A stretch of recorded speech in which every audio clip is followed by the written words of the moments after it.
أعوذ بالله من الشيطان الرجيم بسم الله الرحمن الرحيم الحمد لله رب العالمين والعاقبة للمتقين والصلاة والسلام على سيد الأنبياء والمرسلين أما بعد فأعوذ بالله من الشيطان الرجيم بسم الله الرحمن الرحيم السلام علیکم ناظرین، کیسے ہیں آپ سب؟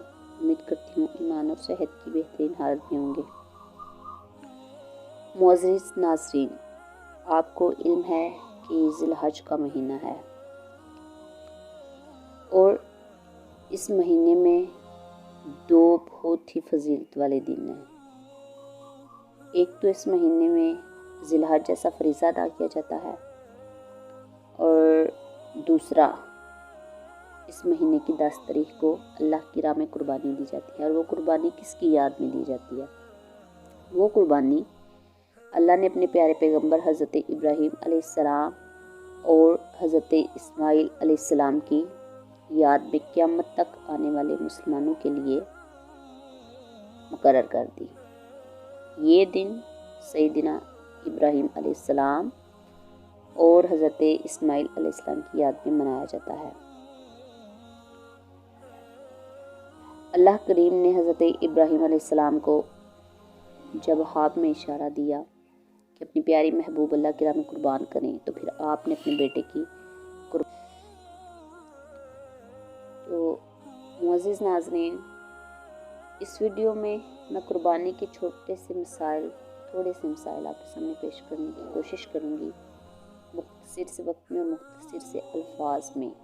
آپ کو قربانی کی وجہ سمجھ آئے، قربانی کیا چیز ہے، کس پر واجب ہے، اور کس کس قسم کے جانور کی قربانی کی جا سکتی ہے، قربانی کی فضیلت کیا ہے، یہ چھوٹی چھوٹی چیزیں میں آپ کے سامنے پیش کروں گی۔ سب سے پہلی بات آتی ہے قربانی کیا ہے۔